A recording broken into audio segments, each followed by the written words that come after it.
Start करते हैं हम क्लास +1 का चैप्टर 2 बायोलॉजिकल क्लासिफिकेशन। तो बायोलॉजिकल क्लासिफिकेशन क्या होता है, ठीक है, पहले ये देखते हैं।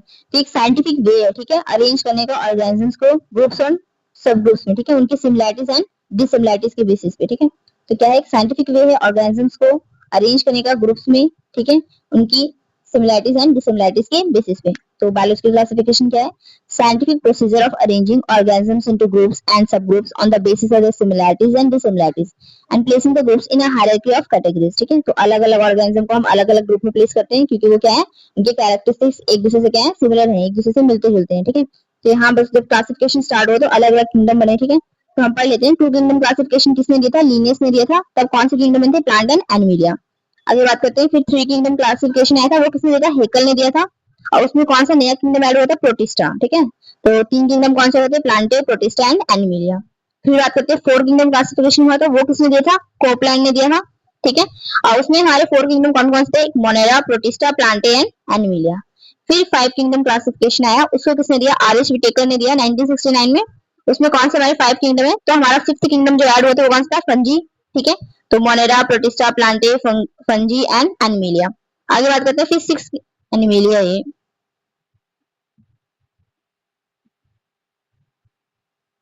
हाँ जी। फिर बात करते हैं सिक्स किंगडम क्लासिफिकेशन। इसको हम थ्री डोमेन सिस्टम भी बोलते हैं कि ये जो आपका मोनेरा था ना, इसको दो डोमेन में डिवाइड कर दिया गया था। तो मोनेरा है, ठीक है, तो उसको बैक्टीरिया और आर्की बैक्टीरिया में डिवाइड कर दिया था, आर्की बैक्टीरिया एंड बैक्टीरिया। तो मोनेरा को टू डोमेन में डिवाइड कर दिया और जितने भी यूकेरियोट थे उसको थर्ड डोमेन में रख दिया गया था। तो मोनेरा से भी दो किंगडम बन गए, ये दो किंगडम और पीछे के चार किंगडम, तो कितने हो गए टोटल सिक्स किंगडम्स, ठीक है। ये किसने दिया था, कार्ल वुल्फ ने दिया था। तो स्टार्ट करते हैं, एनसीईआरटी हाईलाइट है तो एनसीईआरटी पढ़ते हैं। तो बोल रहे हैं, since the dawn of civilization there have been many attempts to classify living organisms. It was done instinctively. Start करें, since the dawn of civilization there have been many attempts to classify living organisms. It was done instinctively, not using criteria that were scientific but born out of a need to use organisms for our own use, for food, shelter and clothing. Aristotle was the earliest to attempt a more scientific basis for classification. He used simple morphological characteristics to classify plants into trees, shrubs and herbs. He also divided animals into two groups, those which had red bloods and those did not, ठीक है। तो क्या बोल रहे हैं कि क्या कहते हैं, क्लासिफिकेशन तो जब हमारा सिविलाइजेशन स्टार्ट हुआ था तब से पुराने टाइम से चलता आ रहा है, ऑर्गेनिज्म को हम क्लासिफाई करते जा रहे हैं, ठीक है, तब से। लेकिन तब क्या कहते हैं, साइंटिफिक बेसिस पे नहीं करते थे, तब हम use and disuse of organism पे करते थे कि हाँ कौन सा ऑर्गेनिज्म हमारे यूज के लिए है, फूड, शेल्टर और क्लॉथिंग के लिए, ठीक है, उस हिसाब से उनको क्लासिफाई करते थे। तो फर्स्ट जो साइंटिफिक अप्रोच लिया था किसने लिया था, अरिस्टोटल ने। तो फर्स्ट साइंटिफिक अप्रोच किसने लिया था ऑर्गेनिज्म को क्लासिफाई करने के लिए, अरिस्टोटल ने, ठीक है। तो उन्होंने ऑर्गेनिज्म को किस बेसिस पे डिवाइड किया, ठीक है, मॉर्फोलॉजिकल कैरेक्टरिस्टिक्स पे। तो प्लांट्स को मॉर्फोलॉजिकल कैरेक्टरिस्टिक्स पे उन्होंने डिवाइड किया, ठीक है। Use simple morphological characteristics. Morphological characteristics कहते हैं आउटर कैरेक्टरिस्टिक्स, जैसे प्लांट्स है जो बहुत बड़े थे उनको ट्रीज कर दिया, जो उनसे थोड़ी कम हाइट के थे श्रब्स, जो सबसे छोटे थे वो क्या है, हर्ब्स, ठीक है। तो इससे उन्होंने क्या कहते हैं, मॉर्फोलॉजिकल कैरेक्टरिस्टिक्स पे प्लांट्स को डिवाइड किया, ट्री, श्रब्स एंड हर्ब्स पे। उन्होंने एनिमल्स को भी डिवाइड किया किस बेसिस पे, जिनका ब्लड रेड है और जिनका ब्लड रेड नहीं है, ठीक है। तो इस बेसिस पे उन्होंने एनिमल्स को डिवाइड किया which have read blood and which did not. Animals को उन्होंने उनके हैबिटेट के बेसिस पे भी डिवाइड किया था, ठीक है, हैबिटेट के बेसिस पे भी डिवाइड किया था उन्होंने एनिमल्स को, हैबिटेट पे, जैसे कि कौन सा टेरेस्ट्रियल है, ठीक है, और कौन सा एक्वाटिक है, ठीक है, और कौन से एयर में रहते हैं, ठीक है, जैसे बैट आ गई इसकी एग्जांपल, ठीक है, इसकी एग्जांपल आप फिश लिख सकते हो, ठीक है। और टेरेस्ट्रियल पे तो आप कुछ भी लिख सकते हो, elephant, dog, cat, human being, ठीक है। तो टेरेस्ट्रियल में तो लैंड पे कौन से रहते हैं, एक्वाटिक है, पानी में कौन से रह रहे हैं, एयर पे कौन से रहते हैं, ठीक है। तो हैबिटेट के बेसिस पे भी उन्होंने डिवाइड किया था एनिमल्स को, ठीक है। तो यहाँ देख लेते हैं आगे। तो हाँ जी, तो अरिस्टोटल ने प्लांट्स को डिवाइड किया था ट्री, श्रब्स एंड हर्ब्स में, ठीक है, किस बेसिस पे, उनके मॉर्फोलॉजिकल कैरेक्टरिस्टिक्स में। एनिमल्स को डिवाइड किया था उन्होंने रेड ब्लड सेल्स, जिनके पास रेड ब्लड है, जिनका रेड ब्लड नहीं है, तो उनको एनीमिया और एनीमिया कहते हैं, ठीक है, एनीमा, ठीक है, ओके। तो आगे बात करते हैं, in Linnaeus' time, a two-kingdom system of classification with Plantae and Animalia kingdom was developed that included all plants and animals respectively. This system did not distinguish between eukaryotes and prokaryotes, unicellular and multicellular organisms, photosynthetic green algae and non-photosynthetic fungi organisms. Okay, classification of organisms into plants and animals was easily done and was easy to understand, but a large number of organisms did not fall into either category. Hence the two kingdom classification used for a long time was inadequate. तो क्या बोलेंगे, Linnaeus time पे बना था two kingdom system of classification, एक plantae बना था, एक एनिमिलिया बना था, ठीक है। तो यहाँ पर two kingdom system of classification किसके टाइम पे बना था, लीनियस के टाइम पे बना था। कौन सी किंगडम बनी थी, प्लांटे एंड एनिमिलिया, ठीक है। अब ये जो क्या कहते हैं, इसमें क्या कहते हैं, अब इसमें फॉल्ट क्या था, इसमें कमी क्या थी, this system didn't distinguish between eukaryotes and prokaryotes, ठीक है। ना ही ये यूकेरियोट और प्रोकैरियोट में डिफरेंस बता रहा था। यूनिसेलुलर और मल्टीसेलुलर ऑर्गेनिज्म भी एक साथ ही प्लेस हो रखे थे, ठीक है। Unicellular multicellular organism and photosynthetic, जो फोटोसिंथेटिक ग्रीन एल्गी है और नॉन फोटोसिंथेटिक फंगस है, उनको भी क्या कहते हैं, एक साथ रखा हुआ था, ठीक है। तो क्या क्या फॉल्ट थे, अब आगे बात करते हैं। तो क्लासिफिकेशन तो इजी था, कुछ ऑर्गेनिज्म को जिनके पास सेल वॉल है उनको हमने प्लांट्स में रख दिया, चाहे वो फंगस है, फंगस के पास भी सेल वॉल है, ठीक है। एल्गी के पास भी सेल वॉल है, प्रोकैरियोट्स के पास भी सेल वॉल है, तो सबको हमने सेल वॉल के बेसिस पे रख दिया प्लांट किंगडम में, ठीक है। लेकिन क्या कहते हैं, जो प्लांट किंगडम में जो हमारे एल्गी वगैरह है वो तो क्या है, फोटोसिंथेटिक है, ठीक है। जो एल्गी हमारी वो कैसी है, फोटोसिंथेटिक। फंगस के पास फंगस के पास क्या कहते हैं, सेल वॉल तो है लेकिन क्या है, वो नॉन फोटोसिंथेटिक है। उसके बाद बात करते हैं प्रोकैरियोट्स हैं, उनका वेल डिफाइंड न्यूक्लियस नहीं है। अब काफी ऑर्गेनिज्म ऐसे जो यूनिसेलुलर हैं, कुछ मल्टीसेलुलर हैं, सबको एक साथ रखा हुआ है, ठीक है। तो यूकेरियोट्स प्रोकैरियोट्स में इसमें डिफरेंस नहीं था, ठीक है। फोटोसिंथेटिक नॉन फोटोसिंथेटिक में कोई डिफरेंस नहीं था। Classification of organism into plants and animals was easily done, तो इसमें क्लासिफिकेशन तो इजी कर दे कि ये प्लांट्स में जा रहे हैं पर ये एनिमल्स में जा रहे हैं, पर कुछ ऐसे ऑर्गेनिज्म थे जो क्या कहते हैं किसी भी कैटेगरी में फॉल नहीं करते। A large number of organisms did not fall into either category. Hence the two kingdom classification was for a long time was inadequate, ठीक है। तो क्या कहते हैं, जो टू किंगडम क्लासिफिकेशन था उसको inadequate माना गया, ठीक है। आगे बात करते हैं, beside gross morphology our need was also felt for including other characteristics like cell structure, nature of wall, mode of nutrition, habitat, method of reproduction, evolutionary relationship। कह रहे हैं gross morphology के अलावा कौन सा कैरेक्टरिस्टिक इंक्लूड करने की need feel की गई, तो कौन सा, एक सेल स्ट्रक्चर की, सेल का स्ट्रक्चर भी इंक्लूड किया जाए। जब हम क्लासिफाई कर ऑर्गेनिज्म को तो सेल का स्ट्रक्चर कैसा है, यूकेरियोट है, प्रोकैरियोट है, ठीक है। उसपे नेचर ऑफ वॉल कैसा है, ठीक है, सेलुलोज की बनी है, नॉन सेलुलोजिक है, मोड ऑफ न्यूट्रिशन कैसा है, ऑटोट्रॉफिक है, हेटेरोट्रॉफिक है, हैबिटेट कैसा है, कहाँ रह रहा है ऑर्गेनिज्म, ठीक है, एक्वाटिक है, टेरेस्ट्रियल है, ठीक है। मेथड ऑफ रिप्रोडक्शन कैसा है, सेक्सुअल और सेक्सुअल, ठीक है। और इवोल्यूशनरी रिलेशनशिप कैसे हैं, ठीक है, उनके मतलब उनका ओरिजिन किन से माना जा रहा है, कौन से ऑर्गेनिज्म उनके एंसेस्टर रह चुके हैं, तो ये सब चीजें भी क्या कहते हैं, इंक्लूड की जाए। Classification system for the living organism have has undergone several changes over the time, ठीक है। तो बात कर रहे हैं क्लासिफिकेशन सिस्टम बहुत बार क्या कहते हैं चेंज हुआ है हमारा, ठीक है, ओवर द टाइम। दो प्लांट है animal kingdom have been a constant under all different system, लेकिन जितने भी सिस्टम आए, two kingdom classification, three kingdom classification, सब में कहते हैं प्लांट और एनिमल किंगडम तो रहे ही है, ठीक है। They have been a constant undergoing different system. The understanding of what groups organism included under this kingdom have been changing. लेकिन क्या कहते हैं कौन से ऑर्गेनिज्म आएंगे इसमें, कौन से नहीं आएंगे, वो चेंज होता है। जैसे जो फंगस थी वो पहले प्लांट किंगडम के अंदर आती थी, आगे चलकर उन्होंने एक नया किंगडम बना दिया फंगस। क्यों, क्योंकि कहते हैं जो प्लांट किंगडम है, प्लांट किंगडम के अंदर जो भी ऑर्गेनिज्म है सारे क्या ऑटोट्रॉफिक है, अपना खाना खुद बनाते हैं, लेकिन फंगस क्या है, हेटेरोट्रॉफिक है, पहली चीज। दूसरी चीज है उनका सेल वॉल का कॉम्पोजिशन भी क्या बहुत अलग है। जो प्लांट है वो सेलुलोजिक सेल वॉल होती है और जो हमारे फंगस उनकी काइटिन की बनी होती है, ठीक है। तो इस तरह से क्या कहते हैं, बोला गया है कि क्या कहते हैं अलग अलग सिस्टम बने, अलग अलग क्लासिफिकेशन के दौरान क्या कहते हैं नए नए क्या कहते हैं क्लासिफिकेशन बनी है, लेकिन क्या कहते हैं प्लांट और एनिमल किंगडम हमेशा कांस्टेंट रहे हैं। लेकिन हाँ, उनके अंदर कौन से ऑर्गेनिज्म आएंगे, कौन से ग्रुप आएंगे, वो चेंज होता रहा है, ठीक है। और क्या कहते हैं नंबर ऑफ किंगडम भी चेंज हुआ है, नेचर ऑफ किंगडम भी चेंज हुआ है, ठीक है। नंबर ऑफ किंगडम भी चेंज हुए हैं, पहले 2 फिर 3 4 5 6, ये सब चेंज होता रहा है और आगे भी चेंज होता रहेगा हमारी अंडरस्टैंडिंग के बेसिस पे, ठीक है। तो चलो स्टार्ट करते हैं आगे।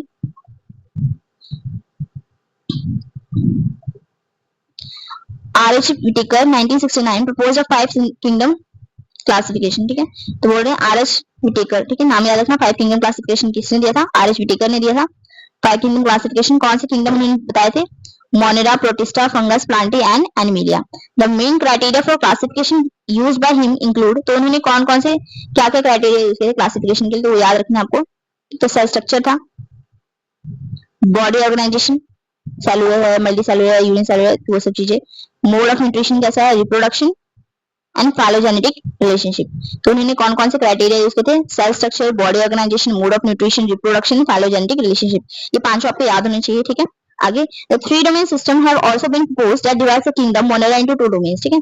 तो एक 3 डोमेन सिस्टम भी आया था, ठीक है, जिसने मोनेरा को 2 डोमेन में डिवाइड किया था, giving the remaining eukaryotic kingdoms. बाकी जितने भी यूकेरियोटिक किंगडम्स थे उनको कहते हैं थर्ड डोमेन में रखा हुआ था। देयर बाय 6 किंगडम क्लासिफिकेशन, तो वहां 6 किंगडम क्लासिफिकेशन आई, ठीक है। तो उसको हायर क्लासेस में पढ़ेंगे, तो अभी नहीं पढ़ना है आपको। यहाँ बात करें, देखिए जो आप मोनेरा पढ़ रहे हैं ये प्रोकैरियोट्स हैं, ये इसमें जितने भी ऑर्गेनिज्म है सारे प्रोकैरियोटिक हैं, ठीक है।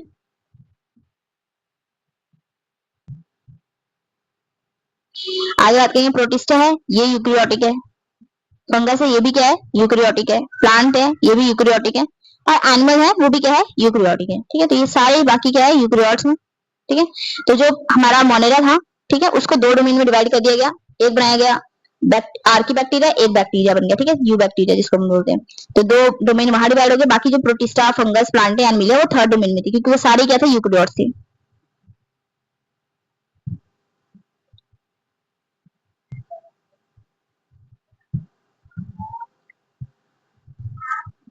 हाँ जी। Let us look at this five kingdom classification to understand the issues and consideration that influence the classification. अच्छा, पहले से पहले हम टेबल पढ़ लेते हैं, ठीक है। टेबल 2.1, यहाँ आपको फाइव किंगडम दे रखे हैं, ठीक है। Monera, Protista, fungus, plant and animalia, five kingdom classification दे रखा है। अब यहाँ पर हमने कुछ कैरेक्टरिस्टिक्स दे रखे हैं, ठीक है, उसको हम पढ़ेंगे। तो पहला कैरेक्टर है सेल टाइप। तो मोनेरा हमारे पास है प्रोकैरियोटिक। प्रोकैरियोटिक सेल क्या होते हैं, जिनमें वेल डिफाइंड न्यूक्लियस नहीं होता है, ठीक है, न्यूक्लियस होता ही नहीं है। जेनेटिक मटेरियल क्या होता है, नीक पड़ा रहता है सेल के अंदर, ठीक है, उसको हम न्यूक्लियर बोल देते हैं। उसके आगे क्या कहते हैं, मेम्ब्रेन बाउंड ऑर्गेनेल्स नहीं होती, जैसे माइटोकॉन्ड्रिया, ठीक है, और वैक्यूल्स, ये सब नहीं होता उसमें, ठीक है। मतलब जितनी भी मेम्ब्रेन बाउंड ऑर्गेनेली है, ठीक है, क्लोरोप्लास्ट वगैरह, प्लास्टिड्स वगैरह, ये सारे ऑर्गेनेल्स में नहीं होंगी। तो मेम्ब्रेन बाउंड ऑर्गेनेली नहीं रहेंगे, मतलब ऐसे ऑर्गेनेल्स जिनके ऊपर मेम्ब्रेन रहेगा। जेनेटिक मटेरियल क्या कहते हैं, न्यूक्लियस के अंदर नहीं रहेगा, मतलब न्यूक्लियस होता ही नहीं है मोनेरा में। तो ये प्रोकैरियोटिक सेल्स होते हैं, प्रिमिटिव टाइप के सेल्स। अब प्रोटिस्टा की बात करते हैं, यूकैरियोट, ये कैसे हैं, यूकैरियोटिक सेल, मतलब इनका सेल कैसा है, यूकैरियोट्स में, मतलब इनके वेल डिफाइंड न्यूक्लियस होगा, न्यूक्लियस वेल डिफाइंड होगा, मेम्ब्रेन बाउंड ऑर्गेनेल भी प्रेजेंट होगी। फंगस की बात करते हैं, ये भी यूकैरियोटिक है। प्लांट है, ये भी यूकैरियोटिक है। एनिमल, ये भी क्या है, यूकैरियोटिक। आगे बात करते हैं सेल वॉल की बात करते हैं, तो मोनेरा की बात करेंगे। तो मोनेरा की जो सेल वॉल होती है कैसे होती है, नॉन सेलुलोजिक, मतलब सेलुलोज की बनी नहीं होती है। इसकी बनी होती है पॉलीसेकेराइड और अमीनो एसिड, मतलब प्रोटीन और कार्बोहाइड्रेट की बनी होती है, ठीक है। पेप्टिडोग्लाइकन की बनी होती है। अब ये किससे बने होते हैं, तो नैम और नैक से बने होते हैं। नैक की फुल फॉर्म है देखो, एन एसिटाइल ग्लूकोसामाइन, और नैम की क्या है, एन एसिटाइल म्यूरामिक एसिड, ठीक है। तो इनकी बनी होती है सेल वॉल, किसकी, बैक्टीरियल सेल वॉल। आगे प्रोटिस्ट की बात करते हो, तो हर एक में सेल वॉल हो प्रेजेंट, जिसमें प्रेजेंट होगी, हर एक में नहीं होती, किसी किसी में प्रेजेंट होती है। प्रेजेंट होती है तो जनरली सेलुलोज की बनी होती है, जनरली किसकी बनी होती है, सेलुलोज की, ठीक है। आगे बात करते हैं फंगस, इनके अंदर सेल वॉल होती है, लेकिन किसकी बनी होती है, काइटिन की बनी होती है। प्लांट के अंदर सेल वॉल होती है, लेकिन सेलुलोज की बनी होती है। एनिमल के अंदर सेल वॉल नहीं होती है, एब्सेंट होती है। न्यूक्लियर मेम्ब्रेन की बात करेंगे, मोनेरा में न्यूक्लियस ही नहीं है, तो न्यूक्लियर मेम्ब्रेन कहाँ होगी, तो एब्सेंट होती है। प्रोटिस्टा में प्रेजेंट होगी, फंगस में भी, प्लांट में भी, एनिमिलिया में। बॉडी ऑर्गेनाइजेशन की बात करते हैं, तो मोनेरा हमारा कैसा है, सेलुलर है। प्रोटिस्टा भी कैसा है, सेलुलर है। अब बात करते हैं fungus, multicellular loose tissues होते हैं, ठीक है, मल्टी सेलुलर होंगे या तो लूज टिश्यूज होंगे। तो इसमें एक बात करते हैं, मल्टी सेलुलर होता है, लेकिन ईस्ट क्या है, यूनिसेलुलर है। ईस्ट क्या है, एक फंगस है, लेकिन क्या है, यूनिसेलुलर है। तो इसको और ये यूनिसेलुलर है और यूकैरियोट है, तो इसको हमें किसमें रखना चाहिए था, प्रोटिस्ट में। तो इसको हम फंगस में क्यों रख रहे हैं, क्योंकि जो इसका सेक्सुअल रिप्रोडक्शन किसके सिमिलर है, फंगस के सिमिलर है, ठीक है। तो इसलिए इसको किसमें रखा है, किंगडम फंजाई में रखा हुआ है। आगे प्लांटिंग की बात करते हैं, प्लांटिंग के अंदर टिश्यू और ऑर्गन, ऑर्गन लेवल की क्या मिलेगी आपको, ऑर्गेनाइजेशन मिलती है। एनिमल में टिश्यू, ऑर्गन, ऑर्गन सिस्टम, ठीक है, ये ऑर्गेनाइजेशन तो बॉडी ऑर्गेनाइजेशन की बात करते हैं। तो मॉडर्न में मोड ऑफ न्यूट्रिशन की बात करते हैं, ऑर्डोट्रॉफिक होते हैं, हाइड्रोट्रॉफिक होते हैं। ऑर्डोट्रॉफिक कौन से मिलेंगे आपको, कीमोसिंथेटिक एंड फोटोसिंथेटिक, मतलब केमिकल की मदद से भी अपना खाना बना लेंगे, ठीक है, और लाइट की हेल्प से भी अपना खाना बनाते हैं, ठीक है। और हाइड्रोट्रॉफिक में हमारे पास कौन सा न्यूट्रिशन मिलेगा, मॉडर्न की बात करेंगे, एक सेप्रोफिटिक, एक पैरासिटिक। सेप्रोफिटिक क्या होता है, डेड एंड डिकेइंग मैटर पे फीड करना, ठीक है, जैसे प्लांट की पत्तियां वगैरह गिरी हैं, कोई ऑर्गेनिज्म डेड हो गया तो उसके ऊपर फीड कर रहे हैं, तो वो सेप्रोफिटिक मोड ऑफ न्यूट्रिशन हो जाएगा। आगे पैरासिटिक मोड ऑफ न्यूट्रिशन मतलब लिविंग होस्ट से अपना न्यूट्रिशन ले रहे हैं, ठीक है, कोई ऑर्गेनिज्म है वो लिविंग है, उसके ऊपर फीड कर रहे हैं, ठीक है, तो वो हमारे क्या जाएगा, पैरासिटिक। तो मोनेरा के पास क्या कहते हैं, ऑर्डोट्रॉफिक, हाइड्रोट्रॉफिक दोनों मोड ऑफ न्यूट्रिशन शो करते हैं। ऑर्डोट्रॉफिक में कीमोसिंथेटिक एंड फोटोसिंथेटिक दोनों शो करते हैं, और हाइड्रोट्रॉफिक में सेप्रोफिटिक एंड पैरासिटिक दोनों मोड ऑफ न्यूट्रिशन शो करते हैं। प्रोटिस्ट की बात करते हैं, तो प्रोटिस्ट हमारे कैसे हैं, ऑर्डोट्रॉफिक भी होंगे, हाइड्रोट्रॉफिक भी होंगे। ऑर्डोट्रॉफिक में फोटोसिंथेटिक आते हैं, ठीक है। आगे बात करते हैं फंगस, फंगस हमारी क्या होती है, हाइड्रोट्रॉफिक होती है, और सेप्रोफिटिक और parasitic mode of nutrition show करते हैं। प्लांट हमारे कैसे होते हैं, ऑर्डोट्रॉफिक मोड ऑफ न्यूट्रिशन शो करते हैं। अब ऑर्डोट्रॉफिक में भी कौन सा, फोटोसिंथेटिक शो करते हैं।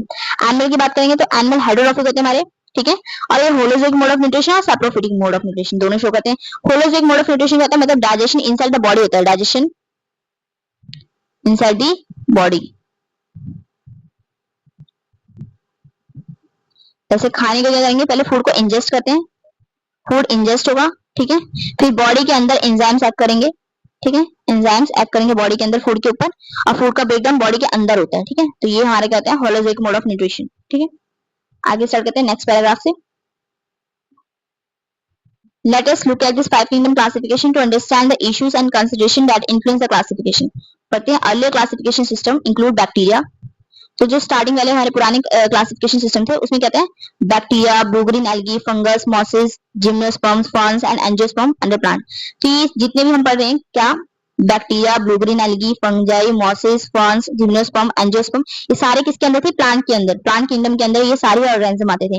अब character that unified this whole kingdom was that all the organism included a cell wall in the cell. किस बेसिस पे इनको हमने प्लांट किंगडम में रखा हुआ था? क्योंकि इनके पास सबके पास क्या थी? सेल वॉल थी। पर इसकी वजह से क्या हुआ था? This place together organism which widely differ in other character. इनके पास सेल वॉल थी लेकिन कहते हैं इनकी कैरेक्टरिस्टिक्स एक दूसरे से क्या थे? बहुत अलग थे। तो ये जो सिस्टम ऑफ क्लासिफिकेशन था, जो हमारा अर्ली सिस्टम ऑफ क्लासिफिकेशन था, जिसमें हमने bacteria, blue green algae, fungi, mosses, ferns, gymnosperm, angiosperm plants को मतलब एक ही किंगडम में रखा हुआ था। तो इसमें क्या था? किस बेसिस पे रखा था? कि सेल वॉल के बेसिस पे। सबके पास क्या है? सेल वॉल है। This place together groups which widely different है। इसकी वजह से क्या होगा था? ऐसे ग्रुप्स जो क्या कहते हैं जिनके बाकी कैरेक्टर से बहुत डिफरेंट है, वो भी कहते हैं एक ही किंगडम के अंदर आ गए थे। It brought together the prokaryotic bacteria and the, देखते हैं कौन कौन से डिफर ग्रुप कर रहे हैं, तो वो पढ़ लेते हैं एक बार। हाँ जी।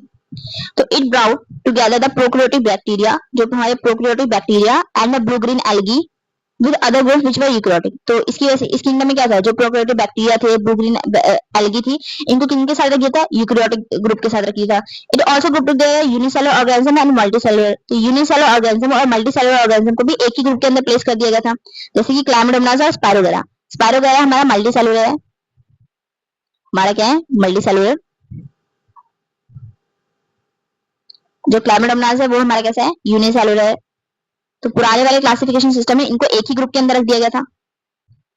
तो ये क्लासिफिकेशन सिस्टम ये हो गया था। Classification system did not differentiate between the heterotrophic group fungi and the autotrophic green plant. देखो फंजाई और हम यहाँ पढ़ेंगे, देखो एंजियोस्पर्म, फर्न, जिम्नोस्पर्म और फंजाई सब किसमें है? प्लांट के अंदर है। तो यहाँ पर क्या कहते हैं? डिफरेंशिएशन नहीं हो रहा था किसके बीच में? क्या कहते हैं? फंजाई के बीच में, जो कि क्या है? हमारी हेटेरोट्रॉफिक है, heterotrophic fungi and the autotrophic plants, इनके बीच में कोई डिफरेंस नहीं हो रहा था। दो they showed a characteristic difference in their walls composition. हाँ जी, हालांकि उनकी वॉल कंपोजिशन भी क्या थी? अलग थी। जो फंगाई की थी वॉल कैसी थी? काइटिन की बनी हुई थी। और जो ग्रीन प्लांट की कैसी वॉल थी? सेलुलोजिक वॉल थी। ठीक है, तो उनकी सेल वॉल कैसी थी? सेलुलोज की बनी हुई थी। When such characteristics were considered, the fungi were placed in separate kingdom. जब ये कैरेक्टरिस्टिक देखे गए कि फंजाई कैसी हेटेरोट्रॉफिक है, दूसरी क्या कहते हैं? इनकी वॉल कंपोजिशन में क्या अलग है, ठीक है, प्लांट के कंपैरिजन में। ठीक है, तो क्या कहते हैं? इसीलिए इनका अलग किंगडम बना दिया गया जिसका नाम है किंगडम फंजाई। ठीक है, तो ये किंगडम बना, नया किंगडम बना fungi. All prokaryotic organisms were placed together under the kingdom Monera. जितने भी प्रोकैरियोटिक ऑर्गेनिज्म है, ठीक है, जिनके पास वेल डिफाइंड न्यूक्लियस नहीं है, मेम्ब्रेन बाउंड ऑर्गेनेली नहीं है, ठीक है, उन सबको किंगडम मोनेरा में रख दिया गया। ठीक है, जितने भी प्रोकैरियोटिक ऑर्गेनिज्म थे सारे किंगडम मोनेरा में। टेबल भी पढ़ के आए हैं कि जो हमारा प्रोकैरियोटिक है उनके अंदर सेल टाइप कैसी है? जो हमारे मोनेरा है उसके अंदर कैसे सेल है? प्रोकैरियोटिक सेल है। मतलब जितने भी प्रोकैरियोट से सारे मोनेरा के अंदर है, और कहीं भी आपको प्रोकैरियोट देखने को नहीं मिलेंगे। ठीक है, तो जितने भी प्रोकैरियोटिक ऑर्गेनिज्म थे सारे किसके अंदर आ गया? किंगडम मोनेरा के अंदर। And the unicellular eukaryotic, eukaryotic organism लेकिन कैसे? यूनिसेलुलर। जितने भी यूनिसेलुलर यूकैरियोटिक ऑर्गेनिज्म थे सारे किसके अंदर? किंगडम प्रोटिस्टा के अंदर आ गए। ठीक है, तो जितने भी मतलब यूकैरियोट हमारे प्रोटिस्टा, फंजाई, एनिमल और प्लांट सब में क्या है? यूनिसेलुलर है। लेकिन क्या कहते हैं? जितने मतलब सबके अंदर क्या है? यूकैरियोटिक ऑर्गेनिज्म ही है। सबके अंदर क्या है? Eukaryotic organism. देखिए फंजाई भी यूकैरियोट है, प्लांट भी यूकैरियोट है, एनिमल भी यूकैरियोट है, और प्रोटिस्टा भी कैसा है? यूकैरियोट है। लेकिन जितने भी यूनिसेलुलर यूकैरियोट है वो सारे किसके अंदर आ गए? प्रोटिस्टा। मतलब सिंगल सेल वाले सारे किसके अंदर आ गए? प्रोटिस्टा के अंदर आ गए। Kingdom Protista has brought together, तो किंगडम प्रोटिस्टा के अंदर क्या क्या आ गया? Chlamydomonas, chlorella with paramecium and amoeba. मतलब ये चारों किसके अंदर है? किंगडम प्रोटिस्टा के अंदर है। Kingdom Protista has brought together Chlamydomonas, chlorella with paramecium and amoeba. Chlamydomonas और कॉलरा की बात करें तो पहले किसके अंदर थे? एल्गी के अंदर रखे थे। क्यों? क्योंकि इनके पास क्या थी? सेल वॉल थी। ठीक है, इनके पास क्या है? सेल वॉल है। अब बात करते हैं पैरामीशियम और अमीबा पहले किसके अंदर थे? प्लांट एनिमल किंगडम के अंदर थे, क्योंकि इनके पास सेल वॉल नहीं थी, तो इसलिए इनको किसमें रखा था? एनिमल किंगडम के अंदर। लेकिन बाद में जब नया क्लासिफिकेशन सिस्टम बना, five kingdom class system of classification, तो कहते हैं क्लैमिडोमोनास, कॉलरा, ठीक है, क्लोरेला, पैरामीशियम एंड अमीबा सबको किसमें रख दिया? किंगडम प्रोटिस्टा के अंदर। It was put together organism which in earlier classification were placed in different kingdom. ठीक है, तो यहाँ पर क्या कहते हैं? ये जो नया सिस्टम ऑफ क्लासिफिकेशन है, it has put together organism which in earlier classification were placed in different, जो different किंगडम में प्रेजेंट थे। जैसे कि एग्जांपल हमारे सामने ही है, क्या कहते हैं? जो पैरामीशियम अमीबा किसमें थे? एनिमल किंगडम में थे। क्लैमिडोमोनास और क्लोरेला किसमें थे? हमारे प्लांट किंगडम के अंदर थे। इनको क्या कहते हैं? एक किंगडम के अंदर कर दिया गया। ठीक है, बिकॉज अभी ऐसा क्यों हो रहा है, क्योंकि क्राइटेरिया क्लासिफिकेशन का क्या हो गया है, चेंज हो गया है कि जितने भी यूनिसेलुलर क्या कहते हैं यूकेरियोट्स रहेंगे सारे किंगडम प्रोटिस्ट के अंदर रहेंगे, ये आ गया। ठीक है, तो इसकी वजह से क्राइटेरिया फॉर क्लासिफिकेशन क्या हो गया, चेंज हो गया, इसी वजह से क्या कहते हैं ये एक किंगडम में आ गए। This kind of changes will take place in future too depending this kind of system changes will take place in future too depending on the improvement in our understanding of characteristics and evolutionary relationship। ठीक है, ऐसे changes आते रहेंगे हमारी understanding की basis पे और evolutionary relationship को जब हम कंसीडर करेंगे, ठीक है, और अंडरस्टैंडिंग के बेसिस पे नए नए चेंजेस आते रहेंगे। Over time, an attempt has been made to evolve a classification system which reflects not only the morphological, physiological, and reproductive similarities, but is also phylogenetic, that is based on evolutionary relationship। तो क्या बोल रहे हैं कि अब attempt किए जा रहे हैं कि क्लासिफिकेशन सिस्टम सिर्फ मॉर्फोलॉजिकल, फिजियोलॉजिकल, रिप्रोडक्टिव सिमिलरिटीज को ना कंसीडर करें, उनके अलावा साथ साथ किसको कंसीडर करें, फाइलोजेनेटिक रिलेशनशिप को, मतलब इवोल्यूशनरी रिलेशनशिप को, कि कौन सा ऑर्गेनिज्म किस ऑर्गेनिज्म से इवॉल्व हुआ होगा, उससे उसके एंसेस्टर्स कौन से रहे होंगे। ठीक है, ये सब सिस्टम भी अब क्या कहते हैं कंसीडर किए जा रहे हैं। In this chapter we will study the characteristics of kingdom Monera, Protista, Fungi of the Whittaker system classification. तो हम इस चैप्टर में क्या पढ़ेंगे, मोनेरा के बारे में, प्रोटिस्टा के बारे में, फंजाई के बारे में, द किंगडम प्लांट या एनिमिलिया, ठीक है, जिसको हम प्लांट किंगडम और एनिमल किंगडम भी बोलते हैं। इसको हम चैप्टर 3rd और 4th में पढ़ेंगे। तो चलिए ठीक है, अब हमने जो पढ़ा है वो एक बार देख लेते हैं। तो बोले 5 किंगडम क्लासिफिकेशन जो बना था किसने दिया था, आर.एच. विटेकर ने। ठीक है, उन्होंने क्या क्राइटेरिया यूज किया था तो वो देख लेते हैं। 5 क्राइटेरिया थे। एक तो सेल स्ट्रक्चर कैसा होगा, बॉडी ऑर्गेनाइजेशन कैसी है, मोड ऑफ न्यूट्रिशन क्या है, रिप्रोडक्टिव है, रिप्रोडक्शन कैसी है, फाइलोजेनेटिक रिलेशनशिप, ये कैरेक्टरिस्टिक देखे थे उन्होंने। अब बात करते हैं अर्लियर क्लासिफिकेशन सिस्टम में क्या होता था, उसके अंदर प्लांट के अंदर क्या क्या रखा था, bacteria, blue green algae, fungi, mosses, prawns, gymnosperm और एंजियोस्पर्म। ठीक है, किस बेसिस पे इन सबको प्लांट किंगडम के अंदर रखा गया था, क्योंकि इन सबके पास क्या थी, सेल वॉल प्रेजेंट थी। ठीक है, अब इसकी वजह से क्या हो गया था, इसकी वजह से क्या कहते हैं, led to the placing of organism which differ widely in other characteristics, और ऐसे ऑर्गेनिज्म एक साथ आ गए थे जिनके बाकी सारे कैरेक्टरिस्टिक्स क्या थे, बिल्कुल अलग थे एक दूसरे से, बस इनमें कॉमन क्या था कि सबके पास क्या है, सेल वॉल प्रेजेंट है। एग्जांपल है प्रोकैरियोट और ब्लूग्रीन एल्गी को यूकेरियोट्स के साथ रखा हुआ था। ठीक है, यूनिसेलुलर और मल्टीसेलुलर एक साथ रखे थे। एग्जांपल क्या है, क्लामिडोमोनास यूनिसेलुलर है, स्पाइरोगेरा क्या है, मल्टीसेलुलर है, दोनों को ही किंगडम एल्गी के मतलब प्लांट के अंदर रखा गया है, किसके अंदर, एल्गी के अंदर रखा हुआ था। ठीक है, तो अंडर एल्गी, और एल्गी किसके अंदर आता है, किंगडम प्लांट के अंदर आता है। ठीक है, तो plant kingdom.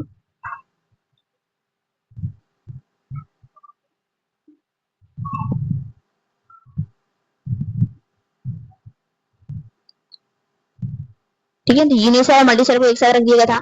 हाइड्रोट्रॉफिक group and ऑर्डोट्रॉफिक group भी एक साथ रखे होते हैं। जैसे हाइड्रोट्रॉफिक ग्रुप में हमारे पास क्या है, फंगस है, जिसकी क्या कहते हैं, जिसकी सेल वॉल किससे बनी है, काइटिन की बनी हुई है। ऑर्डोट्रॉफिक ग्रुप में हमारे पास कौन है, सेलुलोज है, जिसकी प्लांट है जिसकी वॉल किसकी बनी है, सेलुलोज की बनी हुई है। डिफरेंस अब इसमें क्या कहते हैं, एक तो कहते हैं हाइड्रोट्रॉफिक है, ऑर्डोट्रॉफिक है। पहला डिफरेंस तो फंजाई और प्लांट में क्या है कि हाइड्रोट्रॉफिक और ऑर्डोट्रॉफिक है। दूसरा उनकी वॉल में भी क्या है, जो उनका वॉल का कॉम्पोजिशन भी है वो भी क्या चेंज है, अलग है। एक काइटिन की बनी हुई है, एक की सेलुलोज की बनी हुई है, फिर भी क्या कहते हैं दोनों को एक ही ग्रुप के अंदर रखा था। कौन से ग्रुप के अंदर, किंगडम प्लांट के अंदर रखा हुआ था। ठीक है, तो फंजाई की बात करते हैं। जब ऐसे कैरेक्टरिस्टिक देखे गए तो फंजाई को अलग किंगडम दे दिया गया, किंगडम फंजाई। ठीक है, जितने भी प्रोकैरियोट्स थे सारे किसके अंदर चले गए, किंगडम मोनेरा के अंदर। जितने भी यूनिसेलुलर यूकेरियोट थे, मतलब यूकेरियोट तो थे लेकिन जितने भी यूनिसेलुलर सिंगल सेल थे वो सारे किसके अंदर आ गए, किंगडम प्रोटिस्टा के अंदर। तो किंगडम प्रोटिस्टा के अंदर जो सारे यूनिसेलुलर यूकेरियोट रखे गए, तो इसकी वजह से जो हमारा क्लैमिडोनास है, ठीक है, क्लैमिडोमोनास और क्लोरेला है, ठीक है, उसको पैरामीशियम अमीबा के साथ रख दिया गया है। ठीक है, जो कि पहले किसमें प्रेजेंट थे, क्लैमिडोमोनास और क्लोरेला एल्गी के अंदर प्रेजेंट थे, और पैरामीशियम और अमीबा को प्लांट किंगडम के अंदर रखा गया था। तो ये एल्गी के अंदर क्यों थे, क्योंकि इनके पास क्या थी, सेल वॉल थी। ठीक है, और पैरामीशियम और अमीबा को प्लांट किंगडम के अंदर क्यों थी रखा गया था, क्योंकि इनके पास सेल वॉल नहीं थी। ठीक है, ओके, और ऐसा क्यों किया गया कि मतलब किंगडम फंजाई अलग बनाया गया, प्रोकैरियोट्स अलग रख दिए गए। ठीक है, यूनिसेलुलर और जितने भी यूकेरियोट थे सबको प्रोटिस्टा के अंदर रख दिया। क्यों, क्योंकि सबके पास क्या थी, क्योंकि क्राइटेरिया क्लासिफिकेशन का चेंज हो चुका था। ठीक है, तो ये हमने अभी पढ़ा है जो वो इसकी, ठीक है, क्योंकि रिवीजन है। चलिए 2 क्वेश्चन कर लेते हैं। हाँ जी, तो पहला क्वेश्चन है, in 5 kingdom classification single cell eukaryotes are included. Single cell, जितने भी सिंगल सेल यूकेरियोट्स हैं किसके अंदर रखे गए हैं, किंगडम प्रोटिस्ट के अंदर रखे गए। Next, who gave the 5 kingdom classification system. तो किसने दिया था 5 किंगडम सिस्टम ऑफ क्लासिफिकेशन, किसने दिया था, हाँ जी, आर.एच. विटेकर ने दिया था। ठीक है, तो नेक्स्ट स्टार्ट करते हैं बैक्टीरिया को। तो किंगडम मोनेरा स्टार्ट कर रहे हैं। तो bacteria are the sole members of the kingdom Monera, they are the most abundant microorganism. क्या बोल रहे हैं, जो किंगडम मोनेरा है उसमें आपको क्या देखने को मिले, ऑल मेंबर्स कौन से हैं, बैक्टीरिया हैं। Okay, they are the most abundant microorganism. अगर हम बात करें अर्थ पे, ठीक है, हमारे तो मोस्ट अबंडेंट माइक्रो ऑर्गेनिज्म हमारे कौन है, किंगडम मोनेरा के, मतलब बैक्टीरिया ही है। बैक्टीरिया अकर ऑलमोस्ट एवरीवेयर, हर जगह आपको बैक्टीरिया मिल जाएंगे। हैंडफुल ऑफ सॉइल में भी आपको मिलियंस या हंड्रेड्स ऑफ बैक्टीरिया मिल जाएंगे। ठीक है, सो हंड्रेड्स ऑफ बैक्टीरिया आपको कहाँ मिल जाएंगे, हैंडफुल ऑफ सॉइल, मतलब एक मुट्ठी सॉइल में भी आपको कहते हैं बहुत सारे बैक्टीरिया मिल जाएंगे। ये एक्सट्रीम हैबिटेट्स में भी रह लेते हैं, they also live in extreme habitat. Extreme habitat मतलब जहाँ बाकी लाइफ फॉर्म्स कहते हैं शायद ही सर्वाइव कर पाए, जैसे कि हॉट स्प्रिंग। हॉट स्प्रिंग देखा हो आपने, नहीं सुना तो हो गई आपने, कि क्या कहते हैं हमारा जो लैंड है, लैंड के अंदर से मतलब जियोथर्मल होता है, ठीक है, लैंड के अंदर से निकलता है वाटर, ठीक है, तो यहाँ वाटर रहता है और ये कहते हैं इसकी सोर्स ऑफ एनर्जी क्या है, अर्थ से इसमें क्या कहते हैं एनर्जी आती है, तो ये बहुत गर्म पानी होता है इसके अंदर, ठीक है। तो ये बात करें तो यहाँ पर क्या है, हॉट स्प्रिंग के अंदर भी आपको देखने को मिलेंगे, डेजर्ट्स में भी मिल जाएंगे, स्नो में, डीप ओशंस में, very few other life form can survive, जहां पर बाकी लाइफ फॉर्म जल्दी देखने को आपको नहीं मिलेंगी, ठीक है, बहुत कम मिलेंगे life forms. Many of them live in और ऑन अंदर ऑर्गेनिज्म है पैरासाइट, तो उनमें से कुछ क्या कहते हैं पैरासाइट की तरह भी रहते हैं, मतलब बैक्टीरिया आपको बात करें तो बैक्टीरिया की बात करें, बैक्टीरिया किंगडम ऑर्डर में मिलेंगे आपको देखने को, सबसे ज्यादा अबंडेंट यही हमारे, ठीक है, माइक्रो ऑर्गेनिज्म। और ये कहते हैं एक हैंडफुल ऑफ सॉइल में भी आपको हंड्रेड्स ऑफ बैक्टीरिया देखने को मिल जाएंगे, एक्सट्रीम हैबिटेट में भी सर्वाइव कर सकते हैं, जैसे कि hot spring, desert, snow, oceans, ठीक है। और क्या कहते हैं ये पैरासाइट्स की तरह भी रहते हैं, ठीक है, किसी ऑर्गेनिज्म के अंदर या कभी किसी ऑर्गेनिज्म के ऊपर, ठीक है। Bacteria group under 4 categories based on their shape, तो उनके शेप के बेसिस पे, बैक्टीरिया को 4 कैटेगरीज में डिवाइड कर रखे हैं। तो स्पाइकल, कोकस, ठीक है, तो स्पाइकल है तो उसको कोकस बोलते हैं, प्लूरल के लिए वोकाई आ जाएगा। द रॉड शेप बैसिलस, ठीक है, जब रॉड शेप रहेंगे तो उसको बैसिलस बोलते हैं, प्लूरल के लिए बैसिली आ जाएगा। द कॉमा शेप विब्रियम, ठीक है, कॉमा शेप विब्रियम है, प्लूरल के लिए विब्रियो बोलेंगे। And the spiral, spiral shape का जो होगा तो उसको स्पाइरलम बोलेंगे और प्लूरल उसका स्पाइरला हो जाएगा। तो अभी हमने पढ़ा कि किंगडम ऑर्डर के सोल मेंबर्स हमारे कौन है, बैक्टीरिया हैं, ठीक है, मोस्ट अबंडेंट इन, ठीक है, नेचर है। उसके बाद बात करें ये बहुत ऐसी जगह पे भी मिल जाएंगे जहां बाकी लाइफ फॉर्म सर्वाइव नहीं कर पाते, मतलब एक्सट्रीम हैबिटेट में भी ये सर्वाइव कर जाते हैं। और क्या कहते हैं ये पैरासाइट की तरह भी रहते हैं, किसी ऑर्गेनिज्म के अंदर किसी ऑर्गेनिज्म के ऊपर भी रह सकते हैं। बैक्टीरिया को उनके शेप की वजह से 4 में डिवाइड कर रखा है, तो जब कोकस, स्पाइरिकल के लिए कोकस है, रॉड शेप के लिए बैसिलस है, कॉमा शेप के लिए विब्रियम है एंड स्पाइरल शेप के लिए स्पाइरलम है, ठीक है, यहाँ दिखा रखा है, ठीक है। जब सिंगल सिंगल रहता है तो मोनोकोकस, तो 2 की फॉर्म में एग्जिस्ट करते हैं तो डिप्लोकोकस, ठीक है, 4 की फॉर्म में तो टेट्राकोकस, इस तरह चलता रहेगा, ठीक है। तो ये है, ये बैसिलस है, रॉड शेप दिखा रखा है, इसके अंदर स्पोर दिखा रखा है, ये स्पाइरल है और ये कॉमा शेप्ड है, ठीक है, तो Vibrio. Though the bacterial structure is very simple, they are very complex in behaviour, तो कह रहे हैं जो बैक्टीरिया का स्ट्रक्चर है वो तो बहुत सिंपल सा है, ठीक है, लेकिन उनका जो बिहेवियर है बहुत ही कॉम्प्लेक्स है। Compare to many other organism, bacteria as a group show the most extensive metabolic diversity, तो बैक्टीरिया कहते हैं बहुत ज्यादा वास्ट लेवल पे मेटाबॉलिक डाइवर्सिटी दिखाते हैं, ठीक है। मतलब बात करें कि क्या कहते हैं इनका, अगर न्यूट्रिशन की बात करते हैं ऑर्डोट्रॉफिक और हेटेरोट्रॉफिक दोनों होते हैं। ऑर्डोट्रॉफिक में क्या कहते हैं फोटोसिंथेटिक और कीमोसिंथेटिक दोनों होते हैं, ठीक है, और हेटेरोट्रॉफिक तो पता ही है जो दूसरों पे फीड करते हैं। सम ऑफ द बैक्टीरिया आर ऑर्डोट्रॉफिक, कुछ बैक्टीरिया कहते हैं ऑर्डोट्रॉफिक होते हैं, मतलब अपना खाना खुद बनाते हैं। आप क्या कहते हैं इनऑर्गेनिक सबस्ट्रेट से बनाते हैं, किससे खाना बनाते हैं, इनऑर्गेनिक सबस्ट्रेट से। तो जो बैक्टीरिया हैं जो ऑर्डोट्रॉफिक हैं किस टाइप के मिलेंगे आपको, फोटोसिंथेटिक ऑर्डोट्रॉफिक भी मिलेंगे और कीमोसिंथेटिक ऑर्डोट्रॉफिक भी। तो फोटोसिंथेटिक में उनका एनर्जी का सोर्स कहते हैं सनलाइट रहती है, यहाँ पर क्या कहते हैं ऑक्सीडेशन करते हैं इनऑर्गेनिक सब्सटेंस की, वहां से एनर्जी लेते हैं, ठीक है, उसके बाद ऑक्सीडेशन करते हैं फूड के अपने। The vast majority of bacteria are heterotroph, तो ज्यादातर आपको बैक्टीरिया दिखेंगे वो ऑटोट्रॉफ नहीं, मेजॉरिटी ऑफ बैक्टीरिया क्या रहेंगे, हेटेरोट्रॉफ रहेंगे, पर कुछ क्या रहेंगे ऑटोट्रॉफ भी रहेंगे।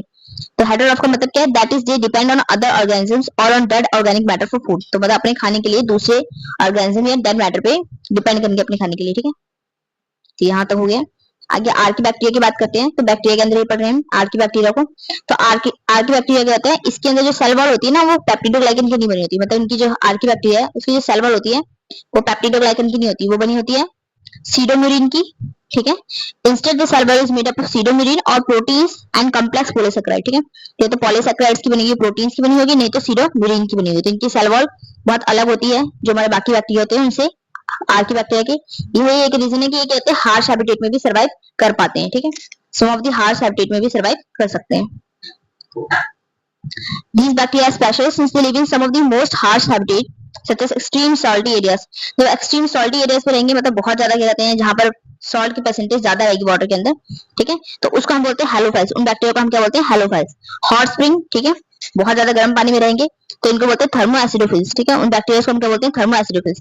ऐसे आर की बैक्टीरिया जो क्या कहते हैं सॉल्टी एरियाज में रहते हैं उनको हम हेलोफाइल्स बोलते हैं, और जो हॉट स्प्रिंग में रहेंगे ऐसे आर की बैक्टीरिया को हम क्या बोलते हैं thermo acidophils. And marshy areas, कुछ क्या कहते हैं मार्शी एरियाज में भी रहते हैं तो उनको हम बोलते हैं मिथेनोजेंस।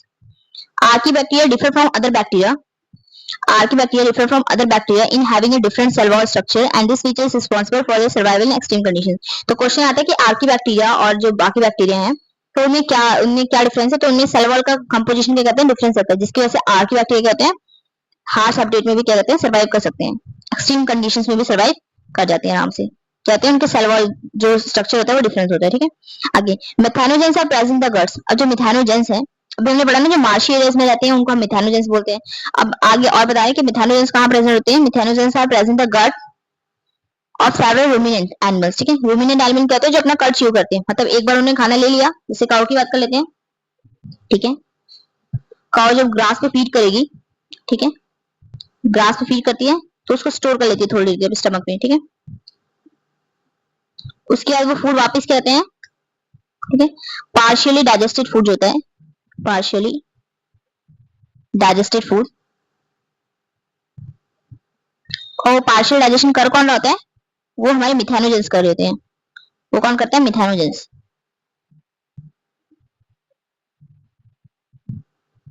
ठीक है। तो वापस क्या कहते हैं उसको, क्या कहते हैं, को वापस में लेके आती है माउथ में, उसके बाद दोबारा से उसको क्या करती है, च्यू करती है, ठीक है। तो इसी को बोलते हैं जब क्या कहते हैं, इसी को बोलते हैं रूमिनेंट एनिमल। ऐसे एनिमल्स, ठीक है, जैसे क्या कहते हैं हमने काऊ की एग्जांपल ले ली कि वो ग्रास पे फीड कर रही है, फीड करने के बाद उसके स्टमक में चले जाते हैं, फिर वहां उसका पार्शियल डाइजेशन होता है, ठीक है, फूड का। वो कौन करते हैं, वहां पे बैक्टीरिया प्रेजेंट रहते हैं, वो करते हैं, ठीक है, वो कर देते हैं उसको, उसका डाइजेशन। उसके बाद वो क्या करते हैं, काऊ उसको वापस अपने माउथ में लेती है, उसको च्यू करती रहती है। आपने देखा भी होगा गाय वैसे करते हुए बहुत बार, गाय और भैंस वगैरह को, ठीक है। तो क्या कहते हैं उनको हम रूमिनेंट एनिमल बोलते हैं, उनको हम क्या बोलते हैं, रूमिनेंट एनिमल बोलते हैं। तो methanogens are present in the gut of several ruminant animals such as cows, buffaloes and they are responsible for the production of methane gas, ठीक है। और ये क्या कहते हैं, मिथानो जो मीथेन गैस बनती है ना, तो ये मिथानोजन ही इनके प्रोडक्शन के लिए जिम्मेवार होते हैं, ठीक है। From the dung of these animals, from the dung of these animals, ठीक है। तो हमने क्या पढ़ा अभी, आर्कीबैक्टीरिया की बात करते हैं। This bacteria special since they live in some of the most harsh habitats, ठीक है। जैसे सॉल्टी एरियाज में हेलोफाइल्स बोलेंगे, हॉट स्प्रिंग में आएंगे तो थर्मो एसिडोफिल्स, मार्शी एरियाज में मिथानोजेंस बोलेंगे। Archaebacteria differ from other bacteria in having a different cell wall structure and this which is responsible for their survival in extreme conditions. तो archaebacteria क्या कहते हैं, other bacteria से किस तरह से अलग है, क्योंकि उनका सेल वॉल का स्ट्रक्चर क्या डिफरेंट है, ठीक है, जो उनको सर्वाइवल में हेल्प करता है एक्सट्रीम हैबिटेट्स में, ठीक है, जैसे डीप ओशंस में सर्वाइव करने को हेल्प कर रहा है, सॉल्टी एरियाज में, हॉट स्प्रिंग्स में, ठीक है। Methanogens are present the gut of this several ruminant animals such as cows and buffaloes. मैंने बता दिया रूमिनेंट एनिमल कौन होते हैं, तो उनके में उनके क्या कहते हैं गट में कौन प्रेजेंट होते हैं, मिथानोजेंस, ठीक है। And methanogens are responsible for the production of methane gas from the dung of this animals. इनके जो डंग से मीथेन गैस बनती है ना, उसके प्रोडक्शन के लिए भी कौन जिम्मेवार होते हैं, मिथानोजेंस, ठीक है। नेक्स्ट हम करते हैं eubacteria. They are there are thousands of different eubacteria or true bacteria. eubacteria को हम true bacteria बोलते हैं, thousands of देखने को मिल जाएंगे। they are characterized by the presence of a rigid cell wall. इनका कैरेक्टरिस्टिक क्या है, तो देखिए जो मेन है उसको हाईलाइट करते चलेंगे, तो ये पैराग्राफ बहुत इंपॉर्टेंट है। they are characterized by the presence of a rigid cell wall. तो eubacteria के कहते हैं rigid cell wall प्रेजेंट होती है। and if motile a flagellum, देखिए अगर बैक्टीरिया है, ठीक है, और अगर मोटाइल है मतलब चल फिर सकता है, तो उसके पास क्या होगा, फ्लैजिला प्रेजेंट होगा। Okay, the cyanobacteria also refer to as blue green algae. Cyanobacteria हम और क्या बोलते हैं, blue green algae. Have chlorophyll a similar to green plants. तो जैसे हमारे क्या कहते हैं हाई प्लांट्स के अंदर क्लोरोफिल होती है, वैसे ही सिमिलर किसके पास होती है, ब्लू ग्रीन एल्गी के पास भी। इसी वजह से कहते हैं फोटोसिंथेसिस परफॉर्म कर सकते हैं, ठीक है, and are photosynthetic autotrophs. The cyanobacteria are unicellular, colonial और फिलामेंटस। तो जो हमारे साइनोबैक्टीरिया वो यूनिसेलुलर भी हो सकते हैं, कॉलोनियल और फिलामेंटस भी हो सकते हैं। फ्रेश वाटर, मरीन और टेरेस्ट्रियल एल्गी भी होते हैं, ठीक है, मतलब फ्रेश वाटर में भी थ्राइव कर सकते हैं, मरीन में भी और टेरेस्ट्रियल में भी, ठीक है। टेरेस्ट्रियल मतलब लैंड पे भी सर्वाइव कर सकते हैं। The colonies are generally surrounded by gelatinous sheet. तो बात करें जो कॉलोनीज होती हैं, ठीक है, यू बैक्टीरिया की या ब्लू ग्रीन एल्गी की जो कॉलोनीज होती है उनके ऊपर एक कवरिंग होती है जिसको हम बोलते हैं जेलेटिनस शीट, ठीक है। यहाँ दिखा भी रखे हैं, देखिए ये हमारे क्या कहते हैं बैक्टीरिया है, कॉलोनीज में प्रेजेंट है। अब इनके ऊपर एक कवरिंग आ गई, ठीक है, ये मिसलेजियस कवरिंग होती है, मिसलेजियस, ठीक है। तो मिसलेजियस शीट होती है या कवरिंग होती है, ठीक है। ये इनको डेसिकेशन से प्रिवेंट करती है और एनवायरमेंटल स्ट्रेस से भी बचाती है, इन्वायरमेंटल जो स्ट्रेस होता है, ठीक है, और एक्सट्रीम कंडीशंस होती हैं, कुछ कंडीशंस होती हैं, इन्वायरमेंटल स्ट्रेस हो गया, एक्सट्रीम कंडीशंस हो गई, इसके अलावा इनको ड्राई होने से भी प्रिवेंट करते हैं, ठीक है, डेसिकेशन से प्रिवेंट करते हैं।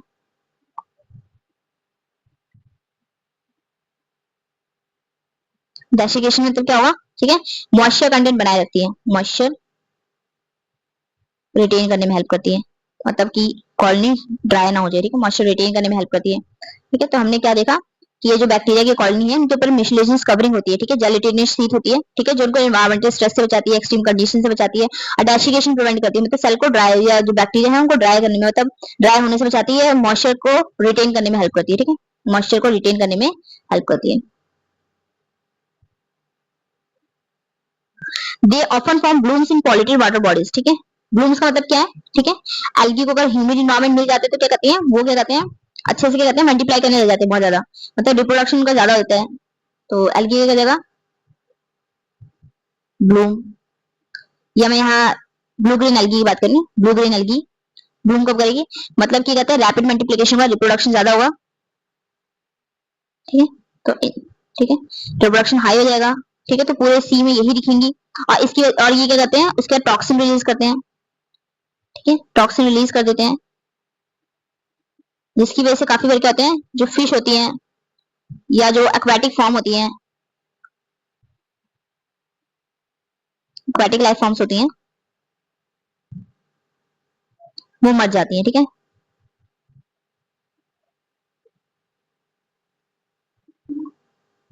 तो अल्गल अल्गल ब्लूम या ब्लू ग्रीन एल्गी हमने क्या पढ़ा अभी, ये often bloom form blooms in polluted water bodies, ठीक है, तो पॉल्यूटेड वाटर बॉडीज में कहते हैं रिप्रोडक्शन का ज्यादा होता है ब्लू ग्रीन एल्गी का, जिसकी वजह से कहते हैं टॉक्सिन रिलीज करती है लार्ज अमाउंट में, जिसकी वजह से फिश या एक्वाटिक लाइफ फॉर्म्स काफी बार कहती है मर जाती है, मोर्टेलिटी हो जाती है फिश की, लाइफ फॉर्म्स की, ठीक है। तो हाँ जी,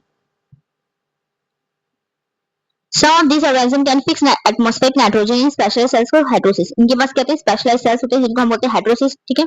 अब ब्लू ग्रीन एल्गी, ठीक है, उनमें से कुछ कुछ सेल्स ऐसे हैं, कुछ ऑर्गेनिज्म ऐसे हैं, मतलब कुछ ब्लू ग्रीन एल्गी क्या कहते हैं, उनके पास ऐसे सेल्स होते हैं जिनको हम हेटेरोसिस बोलते हैं, जिनके अंदर वो क्या कहते हैं एटमोस्फेरिक नाइट्रोजन को फिक्स कर सकते हैं, ठीक है। ड्रग तो यूज करते नहीं, तो पहले एटमोस्फेरिक नाइट्रोजन को फिक्स कर लेंगे, फिर उसको यूजेबल फॉर्म में कन्वर्ट करते हैं, उसके बाद यूज करते हैं, ठीक है। तो ये हो गया, नाइट्रोजन फिक्सेशन में हेल्प करते हैं। आगे हेटेरोसिस, इसकी एग्जांपल कौन सी है, नॉस्टक एंड एनोबिना, ठीक है। तो हेटेरोसिस आपको याद रखना है, पहले ही हाईलाइटेड है डार्क कलर में, तो नॉस्टक एंड एनोबिना, ठीक है, इनके पास क्या होते हैं, हेटेरोसिस्ट होते हैं, जो क्या कहते हैं नाइट्रोजन फिक्सेशन में हेल्प करते हैं, एटमॉस्फेरिक नाइट्रोजन की। अब कीमोसिंथेटिक ऑटोट्रॉफिक बैक्टीरिया की बात करते हैं, तो वो क्या करते हैं, वो ऑक्सीडाइज करते हैं वेरियस इनऑर्गेनिक सब्सटेंस, बहुत सारे इनऑर्गेनिक सब्सटेंस होते हैं, उनको ऑक्सीडाइज करते हैं, जैसे कि नाइट्रेट हो गया, नाइट्राइट्स हो गया, अमोनिया, इनका जैसे ऑक्सीडेशन होता है तो उसमें क्या निकलती है, अमाउंट ऑफ एनर्जी निकलती है कुछ, ठीक है। तो एनर्जी जो रिलीज होती है उसको यूज कर लेते हैं एटीपी प्रोडक्शन के लिए, ठीक है। They play great role in recycling nutrient like nitrogen, phosphorus, iron and sulphur. तो कीमोसिंथेटिक बैक्टीरिया जो हमारे हैं वो कहते हैं रिसाइक्लिंग में भी हेल्प करते हैं, किसके, रिसाइक्लिंग ऑफ न्यूट्रिएंट में हेल्प करते हैं, कौन से न्यूट्रिएंट, जैसे कि nitrogen, phosphorus, iron and sulphur, ठीक है। तो एक बार रिपीट करें यहाँ पर, यू बैक्टीरिया की बात करते हैं, थाउजेंड ऑफ यू बैक्टीरिया मिल जाएंगे, इनकी कैरेक्टरिस्टिक क्या है कि इनके पास रिजिड सेल वॉल होता है, और अगर बैक्टीरिया क्या कहते हैं मोटाइल है तो उसके पास फ्लैजिला होगा, और इनको हम ब्लू क्या कहते हैं, जो साइनोबैक्टीरिया जिसको हम ब्लू ग्रीन एल्गी बोलते हैं, इनके पास क्लोरोफिल ए होता है, क्लोरोफिल ए होता है जो सिमिलर होता है ग्रीन प्लांट के, तो ग्रीन प्लांट क्या कहते हैं फोटोसिंथेसिस करते हैं, इनके पास भी क्लोरोफिल ए है जो सिमिलर है ग्रीन प्लांट के जैसा ही, तो क्या कहते हैं ये भी फोटोसिंथेसिस कर सकते हैं। अब बात करते हैं साइनोबैक्टीरिया का, तो यूनिसेलर हो सकता है, कॉलोनियल होते हैं और फिलामेंटस होते हैं, फ्रेश वाटर, मरीन और टेरेस्ट्रियल एल्गी भी हो सकती है, मतलब फ्रेश वाटर में भी रह सकते हैं, सॉल्ट वाटर में भी रह सकते हैं, और टेरेस्ट्रियल मतलब लैंड पे भी सर्वाइव कर सकते हैं। The colonies are generally surrounded by gelatinous sheath, अभी मैंने बताया कि जो कॉलोनीज है इनके ऊपर जेलेटिनियस शीट होती है, ठीक है। अब जो जेलेटिनियस शीट है, जो म्यूसिलेजेस कवरिंग है, ठीक है, वो प्रिवेंट करती है, ठीक है, डेसिकेशन से, मतलब मॉइस्चर रिटेन करने में हेल्प करती है। इसके अलावा बात करते हैं, they often form blooms in polluted water bodies, और क्या कहते हैं, ये जो ब्लू ग्रीन एल्गी है पॉल्यूटेड वाटर बॉडीज में ब्लूम्स बनाती है, मतलब रैपिड मल्टीप्लिकेशन होता है और टॉक्सिन रिलीज होता है। Some of this organism can fix atmospheric nitrogen in specialized cells called heterocysts, example Nostoc and Anabaena. अब कुछ ब्लू ग्रीन एल्गी क्या कहते हैं एटमॉस्फेरिक नाइट्रोजन को भी फिक्स कर सकते हैं, कहां पर फिक्स कर सकते हैं, उनके पास स्पेशलाइज्ड सेल्स होते हैं जिसको हम बोलते हैं हाइड्रोसिस, वहां पर फिक्स कर सकते हैं, ठीक है। तो उसकी एग्जांपल कौन है, नॉस्टक एंड एनाबिना। अब कीमोसिंथेटिक ऑटोट्रॉफिक बैक्टीरिया की बात करते हैं, तो ये ऑक्सीडाइज करते हैं, किसको ऑक्सीडाइज करते हैं, इनऑर्गेनिक सब्सटेंस को, जैसे कि नाइट्रेट्स, नाइट्राइट्स एंड अमोनिया। तो नाइट्रेट, नाइट्राइट और क्या कहते हैं अमोनिया, ठीक है। तो इनको क्या कहते हैं, इनका ऑक्सीडेशन करते हैं, इनका ऑक्सीडेशन करते हैं, और उसमें जो एनर्जी निकलती है उसको उसको अपने एटीपी प्रोडक्शन के लिए यूज कर लेते हैं। They play a great role in recycling nutrient sector, जो हमारे कीमोसिंथेटिक ऑटोट्रॉफिक बैक्टीरिया होते हैं ये रिसाइक्लिंग ऑफ न्यूट्रिएंट में हेल्प करते हैं, जैसे कि nitrogen, phosphorus, iron and sulphur, इन न्यूट्रिएंट की रिसाइक्लिंग में भी हेल्प करते हैं। आगे बढ़ते हैं, तो heterotrophic bacteria are most abundant in nature. जो हाइड्रोट्रोफिक बैक्टीरिया भी हमने पढ़ा था ना मोड ऑफ न्यूट्रिशन में कि क्या कहते हैं, फोटोसिंथेटिक भी होते हैं, कीमोसिंथेटिक भी होते हैं, ठीक है। तो ऑटोट्रोफिक होते हैं और हाइड्रोट्रोफिक होते हैं। हमने पढ़ा था मेजॉरिटी क्या है, हाइड्रोट्रोफिक है। तो हाइड्रोट्रोफिक बैक्टीरिया क्या है, मोस्ट अबंडेंट है नेचर में। The majority are important decomposers, उसमें भी ज्यादातर क्या है, डिकम्पोजर है, मतलब सेप्रोट्रोफिक मोड ऑफ न्यूट्रिशन है उनका, ठीक है। Mostly are decomposers. Many of them have a significant impact on human affairs, मतलब ह्यूमन लाइफ के ऊपर भी इनका बहुत सारा इम्पैक्ट है, इनका हाइड्रोट्रोफिक बैक्टीरिया का। They are helpful in making curd from milk, ठीक है। तो कर्ड फ्रॉम मिल्क बनाने के लिए भी हेल्पफुल होते हैं। कौन हेल्प करते हैं, बैक्टीरिया, जैसे कि लैक्टोबैसिलस बैक्टीरिया हो गया। प्रोडक्शन ऑफ एंटीबायोटिक्स, जैसे कि एंटीबायोटिक हमारी कौन सी बनती है, स्ट्रेप्टोमाइसिन, टेट्रासाइक्लिन, ऐसे बहुत सारे एंटीबायोटिक है, उनकी प्रोडक्शन के लिए भी बैक्टीरिया हेल्पफुल है हमारे। कौन से, heterotrophic bacteria. Fixing nitrogen in legumes, roots etcetera, तो नाइट्रोजन फिक्सेशन में हेल्प कर रहे हैं, तो हमारे कौन से, राइजोबियम बैक्टीरिया ले सकते हैं। Some are pathogens causing damage to human beings. अब ये तो कुछ हमने हेल्पफुल पढ़ी है, कुछ क्या है पैथोजेंस है, पैथोजेंस मतलब डिसीज कॉजिंग है, तो डैमेज करें किसको, ह्यूमन बीइंग को, क्रॉप्स को भी, फार्म्स एनिमल्स को एंड पेट्स को भी क्या कर रहे हैं, डैमेज कर रहे हैं। अब इसमें पढ़ते हैं डैमेज में कौन कौन सी है, तो cholera, typhoid, tetanus, citrus, canker are well known, this is caused by different bacteria. ये कुछ बीमारियां दे रखी है, जैसे कॉलरा है, टाइफाइड है, टेटनस है, सिट्रस कैंकर है, are well known, this is caused by the different bacteria. तो ये आपने सुनी भी होंगी, cholera, typhoid, tetanus. Citrus canker plant की होती है, सिट्रस प्लांट्स की होती है, ठीक है, जो खट्टे फल होते हैं उनमें होती है ज्यादातर, जैसे नींबू हो गया हमारा, मतलब लेमन, सिट्रस प्लांट्स, ठीक है। तो ये चारों क्या हमारी बैक्टीरियल डिसीज दे रखे हैं, are known, this is caused by different bacteria. तो यहाँ दे रखा है, हमने लिख रखा है, देख लीजिए। कॉलरा होता है विब्रियो कॉलरा से, टाइफाइड सैल्मोनेला टाइफी से, टेटनस होता है क्लोस्ट्रीडियम टेटनी से, सिट्रस कैंकर ज़ैंथोमोनास सिट्री से, ठीक है। ये बैक्टीरिया, ये बैक्टीरियल डिसीज है, ठीक है। इनके कॉजेटिव एजेंट लिख रखे हैं हमने, ठीक है। कॉलरा विब्रियो कॉलरा से होता है, टाइफाइड सैल्मोनेला टाइफी से, टेटनस क्लोस्ट्रीडियम टेटनी से, और सिट्रस कैंकर ज़ैंथोमोनास सिट्री से। Bacteria reproduce mainly by fission, तो ज्यादातर कहते हैं बैक्टीरिया फिजन से डिवाइड करते हैं, रिप्रोडक्शन करते हैं, मतलब एक बैक्टीरिया था दो में डिवाइड हो गया तो बाइनरी फिजन, एक बैक्टीरिया है मल्टीपल में डिवाइड हो गया तो मल्टीपल फिजन हो गया, ठीक है। तो फिजन से डिवाइड करते हैं जनरली बैक्टीरिया। तो रिप्रोडक्शन बात करें तो बैक्टीरिया का रिप्रोडक्शन क्या होता है, मेनली फिजन से। Sometimes under unfavourable condition they produce spores, under unfavourable condition काफी बार बैक्टीरिया क्या बनाते हैं, स्पोर्स बनाते हैं, ठीक है। और जब फेवरेबल कंडीशन आती है तो स्पोर क्या करते हैं, जर्मिनेट कर जाते हैं, तो दोबारा से बैक्टीरिया बन जाते हैं। They also reproduce by a sort of sexual reproduction by adopting a primitive type of DNA transfer from one bacterium to another. और काफी बार क्या कहते हैं, ये कहते हैं शॉर्ट ऑफ सेक्सुअल रिप्रोडक्शन, मतलब ट्रू में सेक्सुअल रिप्रोडक्शन नहीं है, ठीक है, थोड़ा बहुत सेक्सुअल रिप्रोडक्शन जैसे ही क्या कहते हैं, रिप्रोड्यूस करते हैं। कैसे, bye adopting a primitive type of DNA transfer. तो डीएनए ट्रांसफर होता है एक बैक्टीरिया से दूसरे बैक्टीरिया में, फिर जब दूसरा बैक्टीरिया डिवाइड करता है, ठीक है, तो उसके अंदर वो क्या कहते हैं, पुराने वाले बैक्टीरिया का भी जेनेटिक मटेरियल होता है। देख लीजिए, जैसे एक बैक्टीरिया है, ठीक है, और ये दूसरा बैक्टीरिया है, ठीक है, तो ये पिलाई की हेल्प से होता है, ठीक है, पिलाई की हेल्प से ही अपना डीएनए ट्रांसफर कर देते हैं, अपना जेनेटिक मटेरियल। हाँ जी,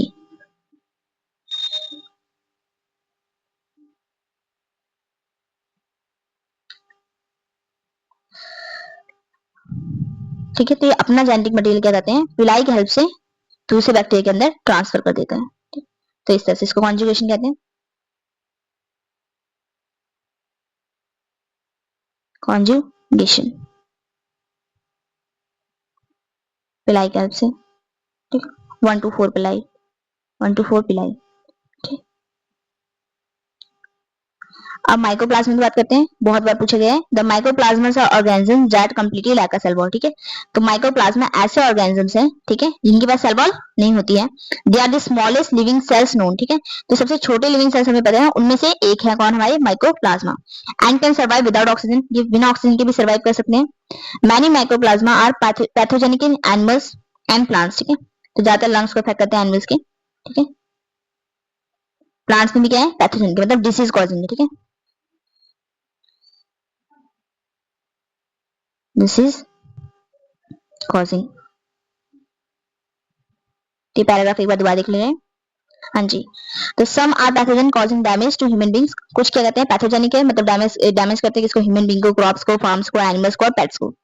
cholera, typhoid, tetanus, citrus canker are well known disease caused by different bacteria. तो कॉलरा के लिए हमने पढ़ा था विब्रियो कॉलरा है, टाइफाइड सैल्मोनेला टाइफी होता है, टेटनस के लिए पॉजिटिव एजेंट कौन है, क्लोस्ट्रिडियम टेटनी, और सिट्रस कैंकर के ज़ैंथोमोनास सिट्री। ये सारी क्या है, बैक्टीरिया हैं जो डिसीज कर रहे हैं वाली, ठीक है, पर्टिकुलर डिसीज कर रहे हैं। Bacteria reproduce mainly by fission, तो मेनली कहते हैं फिजन से डिवाइड करते हैं, एक सेल था दो में डिवाइड हो गया, ठीक है, fission, binary fission, binary fission, ठीक है। ऐसे मल्टीपल फिजन होता है, मल्टीपल फिजन, ठीक है, तो मल्टीपल फिजन भी होता है। आगे बात करते हैं sometimes under unfavourable condition they produce spores, ठीक है, तो काफी बार अनफेवरेबल कंडीशंस होती है, मतलब बहुत ज्यादा टेम्परेचर हाई है या तब क्या कहते हैं फेवरेबल कंडीशन नहीं है, बहुत ज्यादा टेम्परेचर हाई है या इन्वायरमेंटल कंडीशन सही नहीं है, तो उस टाइम पे क्या कहते हैं स्पोर्स बना लेते हैं बैक्टीरिया, स्पोर्स बना लेते हैं। और जब कहते हैं फेवरेबल कंडीशंस आती हैं तब वो क्या कहते हैं जर्मिनेट कर सकते हैं, तो थाउजेंड्स ऑफ मतलब काफी ईयर तक ये सर्वाइव कर जाते हैं इस पूरा आराम से, ठीक है। दे also reproduce bye sort of sexual reproduction, sexual reproduction के थ्रू भी करते हैं, लेकिन क्या कहते हैं पूरी तरह से सेक्सुअल रिप्रोडक्शन नहीं होता है, ठीक है, but adopting a primitive type of DNA transfer from one bacterium to another, क्या होता है एक बैक्टीरिया से दूसरे बैक्टीरिया में कहते हैं डीएनए ट्रांसफर कर देते हैं, ठीक है, पिलाई की हेल्प से। अब हम माइकोप्लाज्मा की बात करते हैं। The mycoplasma organism that completely lack a cell wall, तो अभी तो हम बैक्टीरिया पढ़े थे उनके पास सेल वॉल थी, माइकोप्लाज्मा में सेल वॉल नहीं है। They are the smallest living cells known, और कहते हैं जो हम सबसे ज्यादा छोटे सेल्स जानते हैं लिविंग सेल्स, उनमें से सबसे छोटे यही वाले भी हैं। And can survive without oxygen, बिना ऑक्सीजन के सर्वाइव कर सकते हैं। Many mycoplasma pathogenic in animals and plants, तो मतलब डिसीज कॉज कर सकते हैं, करते हैं प्लांट्स और एनिमल्स के अंदर, ठीक है। अब क्वेश्चन देखते हैं, तो इसमें से हमें क्वेश्चन क्या रखा है, अब bacterial diseases tetanus, polio, filaria और क्या ना मलेरिया, ठीक है, तो यहाँ हम देख ले रहे हैं, तो टेटनस है, ठीक है, पोलियो हमारा वायरल है, फिलेरिया में नेमेटोड्स होते हैं और मलेरिया हमारा प्रोटोजोन्स होते हैं, ये वायरल है, ठीक है, मतलब वायरस होते हैं, ये वायरस हो जाता है, ये नेमेटोड्स होते हैं।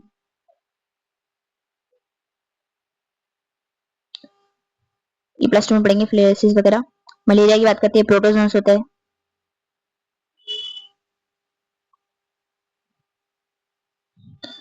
साइट ऑफ बैक्टीरियल रेस्पिरेशन कौन सी है, मेसोसोम, सेल चैप्टर में जब बैक्टीरिया का आप पढ़ेंगे सेल तो उसमें करेंगे। मेसोसोम क्या होता है, तो प्लाज्मा में होते हैं उसकी इनफोल्डिंग्स होती है, ठीक है, तो वहां पर क्या होता है, वहां पर क्या होती है रेस्पिरेशन होती है, तो infoldings of plasma membrane, infoldings of plasma membrane.